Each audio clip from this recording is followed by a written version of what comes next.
Hello, Angel here. Welcome back to my channel. How you doing? All good, I hope. I'm doing exceptionally well. My cold is gone, hurrah! And I'm doing a bit of a little mini-series, or a few videos, on the countdown of December to 2025. So if you haven't seen my first video, I'm going to link it in the description box. That was my 5 most used Oracle decks of 2024. And today we are doing my 5 most used tarot decks of 2024. There might be a few surprises on this list. There might well not be. There's a couple of other videos coming out that will be appearing very soon. Keep your eyes out for those. I feel my brain is working faster than my mouth today. With that being said, let's get into it. So these are in no specific order. Number 5 does not mean I've used it the least, and number 1 does not mean I've used it the most. I didn't want to put myself through that kind of agony of trying to decide which one I used the most for 2024. But these 5 are the ones that I did use the most this year. We're going to start with this one. The Rainbow Moon Tarot. I don't show this very often. I don't think I've even shown it, actually, to be honest, the whole year. I've spoken about it, I know. But this is a deck that sits by my bed the year round. And if I'm having a bit of trouble in the evenings, you know, unwinding, or possibly things that have, you know, are plaguing me, I'm going to say, from the day, or even just when I feel like it, I pull this deck out beside me and I pull a few cards on my bed. Sorry, I just had to appreciate the holographic gilding. This is a mass market deck. This, I would say, is my most favourite deck ever, I think I'm going to say. I've got a lot of favourite decks, but this is kind of, I don't know, it's got a special place in my heart, this one. So I've got the Rainbow Moon mass market deck, and I also purchased a second-hand copy on eBay, an indie copy, which that deck is called the Marble Moon Tarot, I think. So the name was changed when it went mass market. This is by Sam Rook, or possibly Sam West at the time they did this deck. And I just love it. I love the black borders. I love the colours. I love the characters. I love the realm or world that this is in. It doesn't feel like, usually decks like this give me a cosmic vibe. This doesn't give me a cosmic vibe. This gives me another realm kind of vibe. And I like it that the art style feels quite pared back. It makes me feel quite calm. And I think that's why I tend to use it for night times, because it does have this quite calming effect on me. Yeah, I don't think I've got anything else to say about it. I just really like it. And when I first purchased it, obviously I was having a major colour moment, and I saw this online and I was like, oh, I really want that deck, and I purchased it, and didn't expect it to have the impact, or, you know, I didn't expect to bond with it as well as I did. And when I got it out of the box, it started to sting to me straight away, and it just yeah, I didn't even feel I needed to go to the guidebook. So that's another reason that I have this in the evenings, because I don't need to go to the guidebook for it. It just tells me what it needs me to know without me having to work for it. And I think just before I go to sleep, or just before I go to bed, to kind of put the day's woes to rest, I'm going to say, that's the kind of deck I need. I need it just to tell me its message, and so that I can, okay, now I can go to sleep. So for that reason as well, this is the deck I use in the evening, at the night time, just before I go to bed. So yes, love it. Don't show it very often because it's beside my bed, and I don't really think about showing it in my monthly favourites. But I would say this is used several times a month, and it's been used, you know, year round, and I don't see that changing anytime really soon. So yeah, Rainbow Moon Tarot, love it, and I love the blooming gorgeous gilding, because, you know, colour me happy. Let's move on to the next deck. Psst. Can I be so bold as to show you the guidebook for the Rainbow Moon Tarot? Am I allowed to? I think I should be allowed to. Excuse me. This is the guidebook for the mass market. They're kind of like coloured edges, which I really like too. Quite short entries for the guidebook. Here we've got the majors. There's like title of the card and like a little bit of a description, and it's pretty much the same for the quartz and for the minors as well. Oh, that's not a minor, that's a major. There we go. So pause if you'd like to read. As mentioned, I don't tend to read the guidebook because it's late at night and I don't tend to have lights on when I pull these cards. I just, I just pull the cards and just, chill out beside my bed before I go to sleep. So yeah, there we go. The Rainbow Moon Tarot. Now moving on to the next deck. The next deck is the Wanderer's Tarot. I've spoken about this very recently, edged in silver. This is the mass market version. I do believe there is an indie version. Don't quote me on that. I believe it's white. I think it's white backgrounds with black line work. Don't quote me on that. If I can find a picture, I shall pop it in now. Did I find it? Did I do it? Was I correct? Let me know. Yeah, so purchase this one. It's not my aesthetic, as I mentioned before. I use this one pretty much every day. I pull this one like daily as a daily draw to kind of get an idea on the daily energy of the day. The energy of the day. And, excuse me, as mentioned, this isn't really my aesthetic. It's black and white. It's quite, I'm not going to say simple artwork, but it's it's pared back again. I'm going to use the same phrase. It feels a bit pared back. But goodness me, does this deck speak to me? It really, really does. And I've also used this deck, which I've also mentioned previously, for creative projects. I use this deck to funnel or channel energy to where it needs to go. This is a deck that really takes me by the shoulders and wait, be calm. What are we going to do today? It's that kind of deck which kind of helps me to focus my energy when I'm feeling a bit squirrel-like and that I want to do all the things, but I don't have time to do all the things, and I just can't make up my mind. This is the deck I also pull. I pull it forward, pull a card, and I don't feel I need to go to the guidebook because it is a very intuitive deck for me. I'm going to say there is this pull out which I recently found. I hadn't had this out previously. It was in the box, and the box was in my storage. What's it called? I'm just going to call it storage, where I keep my boxes. And yeah, and I really quite like this. I'm thinking, because obviously we've got, to dare, to will, to know, to be silent. This would be a great spread, would it not? I think it would. Is this in shot? I hope so. Apologies if it wasn't. So I quite fancy doing a bit of a spread around that. And then you've got obviously your, the pull out. It's got numerology, court cards, majors, minors. Love it. Really like it. I'm going to try and use this a bit more, moving forward. Yeah, I think I purchased this one in February or March, April. I can't remember. Whenever I purchased it, it was at the beginning of the year, I feel. And I've used it every day pretty much since then, bar a couple. It's definitely a deck that I've used. One of the decks that I've used the most in my practice this year. So if you've been watching my channel for any moment or length of time, you'll know that this one had to appear. This is the Darkwood Tarot. I've edged mine in black, apart from that one cheeky, squeaky card that is still red. Oh, I totally forgot about that card. I think it's just one side. No, it's both sides. Oh, goodness me. I love this deck. What can I say that I haven't said before? I'm going to, look, this is what this deck connects me to. My inner facets, my inner wolf facet and my inner red bonnet facet. I've been working with a lot of, I'm going to call it actually inner facet work this year, and I can't see that changing next year either. It's going to be a continuation. This deck came to me secondhand from eBay.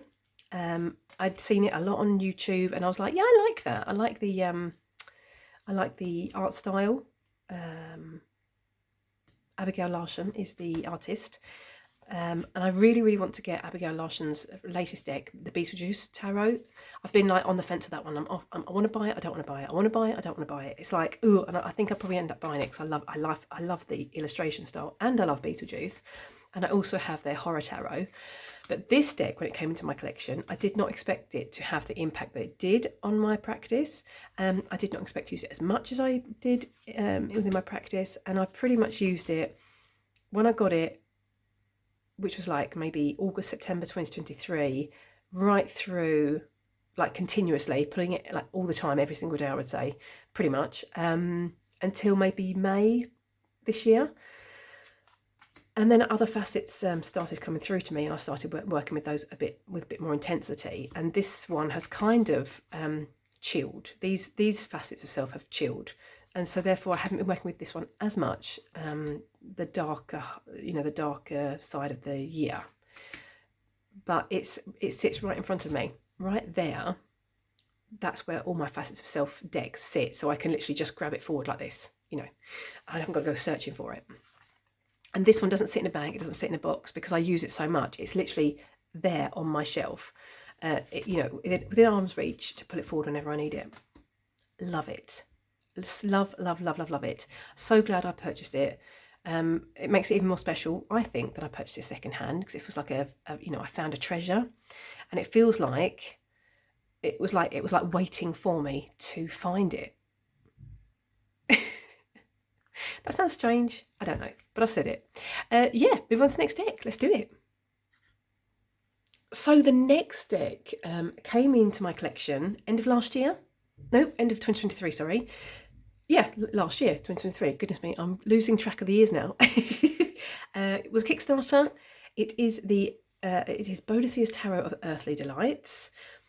Amazing guidebook. I don't keep mine in the box because I think it's a nincompoop box. It's nincompoopery. I keep it in a bag that collects the cat hair. Can you see that? Oh, I can't believe I just showed that on camera. These are the backs, which are absolutely scrumptious. I haven't edged mine, and I'm gonna say I believe this is going, I want to say mass market, because I've seen it on a site where I am. Yeah, I think it's coming out. I think it's due to come out next year, sometime early next year. Keep your eyes peeled. I don't tend to recommend decks. I don't on my channel. I work with what I work with and what resonates for me. But I'm going to recommend this deck for you. If you can get your hands on it at a price that you can afford, get your hands on it, because it's a really great deck. I was hooing and hawing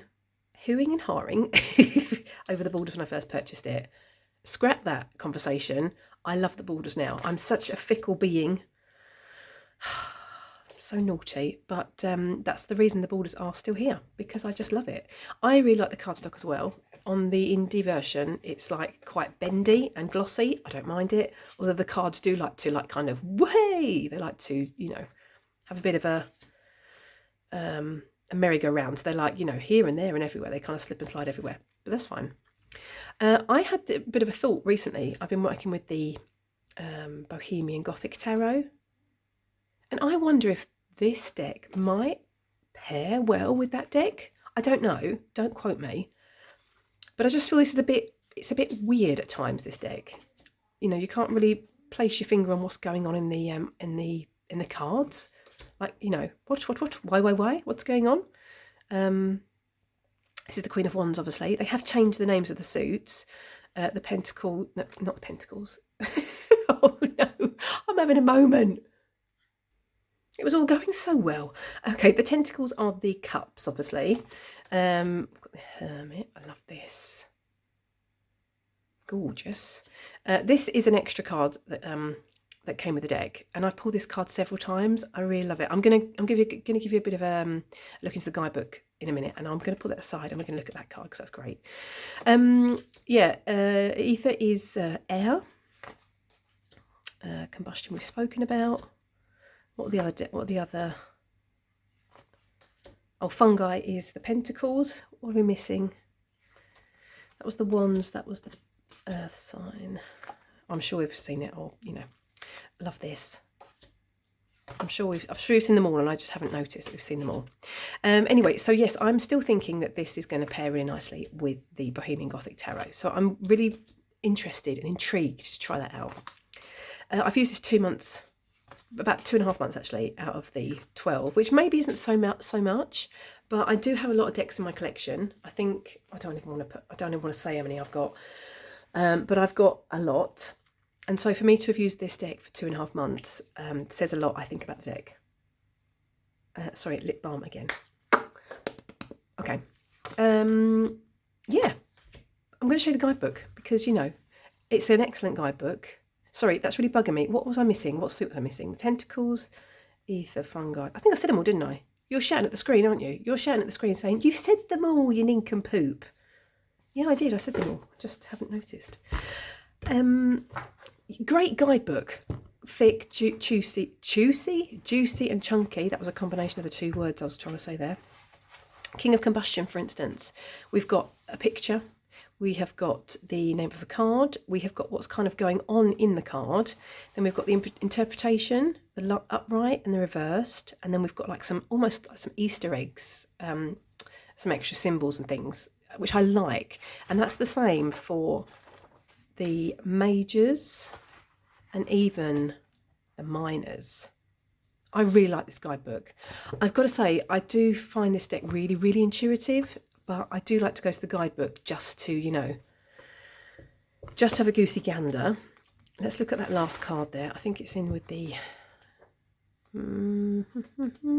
majors. Oh, sorry, there's one more extra card as well, Boadicea. I don't think I'm saying that right, Boadicea. Sorry, bear with me. Where's that card gone? Oh, I don't want to keep you waiting. Let me just see if I can find it. Okay, I found it. So here we go. This is the guidebook entry. Sorry. I'm going to let you quickly look at the image while I just read a bit of a snippet. And this was a card that I think was the first card that I pulled when I started using the deck, and it's been like a bit of a stalker. And it says, interpretation upright. This platypus, representing the reader, has achieved a very personal enlightenment, perhaps through study of tarot, perhaps through life experience. They have learned to know themselves and love themselves as they are, as they have been, and as they will be. They have come to accept themselves for both inner shadows and their inner light. This understanding brings joy and peace. Self-acceptance allows them to accept others with forgiveness and affection. We are all multifaceted, imperfect, inspiring, exasperating, lovable, all too mortal beings. And then you've got quite a lot of extra Easter eggs here, which can be found within the image of the card.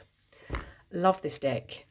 As mentioned, if it comes out mass market and you're able to get your hands on it, I would recommend it, which I don't usually do. Yeah, I think by my counting, if I've counted correctly, we have one deck left, one place left. Which deck is one of my most used decks of 2024? Let's find out. Okay, I don't know if I'm cheating. Possibly I'm cheating. This was a late arriver. This was a very late arriver. It arrived, I want to say in October. September, October, but I've used it pretty much every single day since. So it says to me that that's one of my most used decks in my collection. Which deck? Place your bets now. But what are you guessing? Are you going to be right when I show you this deck? It's Tarot V. I've edged mine. And look, we've got a bit of a red figure and the inner wolf there. Love that. Love this threshold going through into the labyrinth. Chef's blooming kiss. Love it. I blooming love this deck. You know, because I've been talking about it so blooming often in my latest videos. I can't see me working with this deck changing anytime soon. I think it's going to be continuing through into January, through into February. Yeah, for the foreseeable future, I really do feel like it's going to be showing up. So, you know, brace yourselves. You're probably going to see these images again real soon. What can I say that I haven't already said about it? I don't know if I can. If you haven't seen any of my recent videos, you won't know that this deck is helping me with my inner mausoleum work. My inner mausoleum is a concept I came upon a few months ago that I have been housing or homing, maybe like these almost facets of myself that I am ashamed of, or that I've wanted to hide, or possibly that I even want to honour. So it's not just facets of myself, it's also experiences, that I don't want to let go of, I'm not ready to let go of, that I want to honour in some way. I kind of feel that instead of, you know, laying them to rest, I've been keeping them in this inner mausoleum. That's what I'm exploring now within my practice and within the shadow work that I'm doing. So yeah, and this deck is obviously a vampire deck, Tarot V, right? It says what it does on the tin. except it doesn't for me. That's not what this deck is. This deck represents the facets that are hiding in my inner mausoleum, and it definitely represents the monsters that are hiding within my mausoleum. I'm going to see if I can find a card that I had a bit of an epiphany with a couple of days ago, which I might have, no, this one. This most definitely represents the monsters that are hiding in this mausoleum. And I think this really resonates for me here as well, because there is a lot of architecture going on in the background of all the images. And then you've got like this, you know, almost collapsed architecture around them. And this kind of spoke to me of the confusion and the conflict that these facets of self have, that I've made ugly within myself. And they're not ugly, they just want to be understood. And that's what this card kind of, with the other cards that were in the reading that I did, kind of spoke to me of. So this kind of represents definitely for me I don't want to say monsters, but those facets that I've made ugly, my facets of self that I've made ugly, that I've locked up in this mausoleum, which need to be unlocked and freed and, you know, allowed to come into the light. So yeah, so yes, so for that reason, this is most definitely one of my most used decks, because I've been using it so intensely since I purchased it, basically. I think that's it. Is that it? I think that's it. Those were my 5 decks. That went quite quickly. I would be interested to know, because I obviously did this a kind of countdown last year as well. I do think that the Darkwood Tarot was on this list last year, but I don't think the other decks were on this list last year. So it's going to be interesting to look back, you know, in 2025, back to 2024 and 2023, to see what decks, you know, have stayed on the list. These 4 out of 5 of these are definitely new. I know that. So yes, that's it. We're done. We're dusted. How about you? What is your most used tarot deck of 2024? Let me know in the description box if you'd like to know. Did you hazard a guess that any of these would be on the list? I'm sure everybody guessed this one, because it's been I've shown it, I think, in pretty much every video that I've done this year. Anyway, that's me done for today. Keep an eye out for the next video. I'm speaking about my top 5 YouTubers that I've been watching this year. I'm also talking about my 5 most used witchy tools. So keep an eye out for that one as well. And there might be a sneaky video or 2 that pop up in between those. But keep your eye out. I'm going to thank you very much for watching. Thank you for spending some time with me. Have a lovely morning, afternoon, evening, wherever you are. Take care, and hope to see you in the next video. Toodles.